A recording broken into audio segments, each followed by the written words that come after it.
नमस्कार, जय हिंद स्कूल भादरा की यूट्यूब चैनल पर आप सभी का स्वागत है। प्रिय विद्यार्थियों, पिछली कक्षाओं में हम प्लस 2 बायोलॉजी का लेसन संख्या 3 पढ़ रहे थे, जिसका पहला टॉपिक था परागण, जो कि हमने पढ़ लिया था परपरागण की विधियों तक। ठीक है, आज का अपना टॉपिक है परपरागण के प्रकार या परपरागण की विधियाँ। देखो, पिछली कक्षा में भी हमने पढ़ा था कि परपरागण कहते किसको है। इसके अंदर एक ही प्रजाति के दो पादप होते हैं। क्या होता है परपरागण के अंदर? एक ही प्रजाति के दो पादप होते हैं। एक पादप के परागकण दूसरे पादप की वर्तिकाग्र पर पहुंचते हैं, तो यह प्रक्रिया क्या कहलाती है? परपरागण कहलाती है। होगी ये चीज क्लियर? अब इसके अंदर देखो, परपरागण के अंदर पादप कितने अपने? दो। तो एक पादप से दूसरे पादप के पास जब परागकण पहुंचेगा तो उसके अंदर किसका ट्रांसफर हो रहा है? एक संरचना का, यानी कि परागकण एक संरचना है जिसका एक पादप से दूसरे पादप के पास क्या हो रहा है? स्थानांतरण हो रहा है। अब परागकण इस पादप से इस पादप के पास पहुंचेगा तो इसको किसकी आवश्यकता है? माध्यम की। किसके? माध्यम की। माध्यम जैसे या तो वो जैविक हो सकते हैं या वो क्या हो सकते हैं? अजैविक हो सकते हैं। जैसे अजैविक के अंदर क्या चीज आती है? जैसे वायु है, जल है। ये क्या है?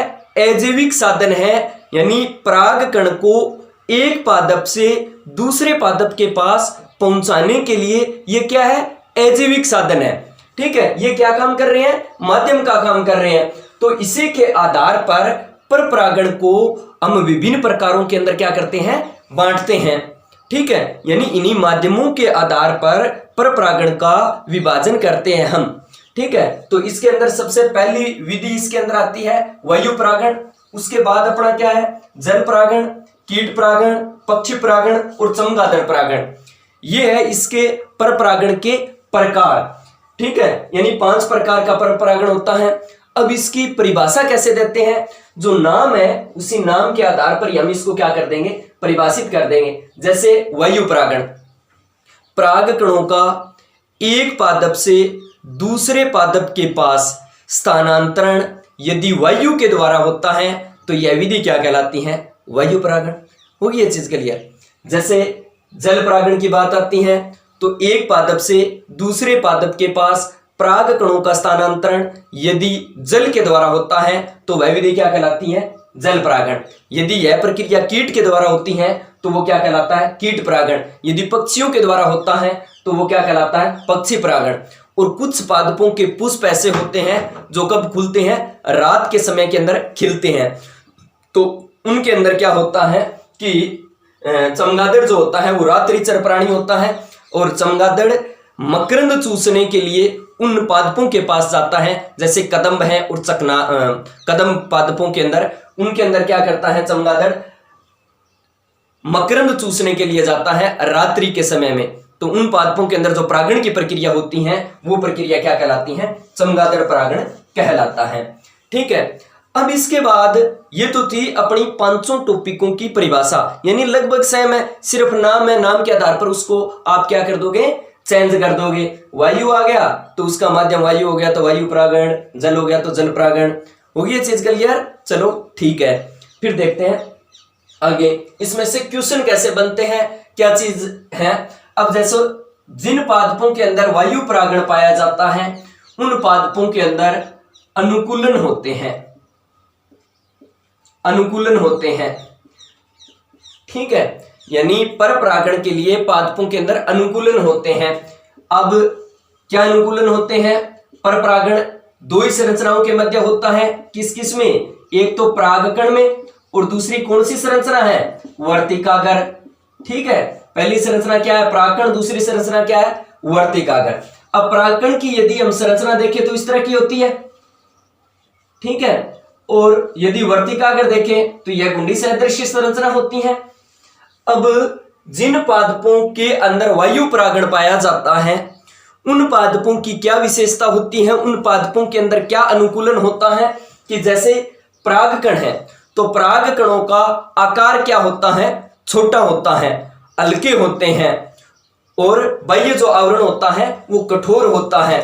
ठीक है, यानी परागकण के अंदर जो अनुकूलन पाया जाता है वो क्या होता है, परागकण छोटे होते हैं, परागकण हल्के होते हैं, परागकण शुष्क होते हैं, यानी कि हवा के माध्यम से परागकणों का स्थानांतरण आसानी से हो सकता है। ये क्या होता है, परागकण के अनुकूलन होते हैं। होगी क्या ये चीज क्लियर?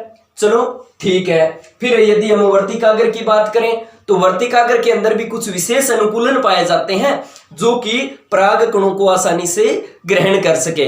तो इसके अंदर वर्तिकाग्र के अंदर क्या अनुकूलन पाए जाते हैं, क्या चेंज होता है कि जैसे घास है, टाइफा है, इन पादपों के अंदर जो परागण की प्रक्रिया होती है वो किसके द्वारा होती है, वायु के द्वारा होती है। यानी घास और टाइफा इन पादपों के अंदर परागण का जो परपरागण का जो माध्यम होता है वो माध्यम क्या होता है, वायु। तो इनकी जो वर्तिकाग्र होती हैं वो घास के अंदर जो वर्तिकाग्र होती हैं वो ज्यादा बढ़ी हुई यानी कि रोमिल होती हैं, यानी ज्यादा बढ़ी हुई होती हैं, रोम सदृश्य होती हैं। इस कारण हवा के अंदर जब अगर परागकण गति करता है तो उससे आसानी से चिपक सके या उसके अंदर फंस सके। दूसरी चीज इसके अंदर होता है अपना टाइफा। अब टाइफा के अंदर भी क्या होता है, वर्तिकाग्र थोड़ा सा वर्दी किया हुआ होता है, उसका जो वर्तिकाग्र होता है वो बुर्श के समान होता है ताकि उसके अंदर भी परागकण फंस सके। ठीक है, ये अनुकूलन होते हैं दोनों किस किस के, वर्तिकाग्र के और परागकण के। ये चीज होगी क्लियर अपना, ये क्लियर होता है वायु परागण। अब बात आती है अपनी जल परागण की। परिभाषा पहले भी हमने पढ़ ली, परिभाषा के अंदर तो कोई ज्यादा दिक्कत नहीं है, भी सेम सी लाइन है कि यदि परागकणों का स्थानांतरण जल के द्वारा होता है तो वो क्या कहलाता है, जल परागण कहलाता है। अब यह दो प्रकार का होता है, एक तो अधोजल परागण और दूसरा क्या होता है, अधिजल परागण। अब अधोजल परागण का मतलब क्या हुआ कि यदि परागण की प्रक्रिया जल की गहराई में होती है तो वो चीज क्या कहलाती है, अधोजल परागण। इसका एग्जाम्पल क्या है, नाजासा प्लांट के अंदर यानी कि ऐसे नाजासा पादपों के अंदर ऐसा पाया जाता है। और दूसरा अधिजल परागण, यदि परागण की प्रक्रिया जल की सतह के ऊपर होती है तो वो चीज क्या कहलाती है, अधिजल परागण। उसके बाद है कीट परागण। कीट परागण के अंदर क्या होता है, कीट परागण कहते किसको है, यदि परागकणों का स्थानांतरण कीट के द्वारा होता है तो वो चीज क्या कहलाती है, कीट परागण कहलाती है। जिन पादपों के अंदर कीट के द्वारा परागण होता है उन पादपों में भी क्या पाया जाता है, कुछ अनुकूलन पाए जाते हैं, अनुकूलन पाए जाते हैं। क्या अनुकूलन होते हैं उन पादपों के अंदर कि एक तो पुष्प जो होता है वो चमकदार और गंध युक्त होता है। ठीक है, मकरंद ज्यादा मात्रा में पाया जाता है, यानी कीट उसकी ओर खुशबू के कारण उसके ओर आकर्षित होते हैं। और इनके जो परागकण होते हैं, इन परागकणों के ऊपर एक तेलीय पदार्थ पाया जाता है जो क्या होता है, स्पोरोपोलिन नामक प्रोटीन होती हैं, जिसको क्या कहते हैं, पोलन कीट कहते हैं। क्या चीज होती है, पोलन कीट। ठीक है, यानी पोलन कीट क्या चीज होता है, एक स्पोरोपोलिन नामक प्रोटीन होता है जो कि तेलीय रूप के अंदर पाया जाता है। जब कीट उस पादप उस पुष्प पर बैठता है तो जो पोलन कीट जो होता है उसके कारण परागकण कीट के पंखों से चिपक जाते हैं। ठीक है, तो उसके बाद अगला आता है अपना पक्षी परागण। अब पक्षी परागण के अंदर जिन पादपों के अंदर पक्षियों के द्वारा परागण होता है उन पादपों के पुष्प जो होते हैं वो आकार में बड़े होते हैं। ठीक है, यानी कुंभाकार, गढ़ाकार, नलिकाकार, पूर्ण विकसित होते हैं। और उनके ऊपर जो पक्षी जो बैठते हैं वो पक्षी मकरंद चूसने के लिए बैठते हैं, इस कारण उनके अंदर क्या होता है, मकरंद की मात्रा भी ज्यादा होती है। ठीक है, और नलिकाकार, गढ़ाकार, कुंभाकार आकृति के यानी कि विकसित आकृति के पुष्प होते हैं। अब लास्ट अपना क्या है, चमगादड़ परागण। कुछ पादप ऐसे होते हैं जो कि रात्रि के समय में खिलते हैं। कुछ पादप क्या होते हैं, रात्रि के समय में खिलते हैं, जैसे कदम और कचनार। कदम और कचनार के अंदर क्या होता है कि पुष्प रात्रि में खिलते हैं। तो चमगादड़ रात्रिचर प्राणी होता है, मकरंद चूसने के लिए इन पुष्पों के पास जाता है तो इन पुष्पों के परागकण है वो चमगादड़ से चिपक जाते हैं और इनके अंदर क्या होता है, परागण की प्रक्रिया संपन्न होती है, जिसको आप क्या कहते हो, चमगादड़ परागण कहते हैं।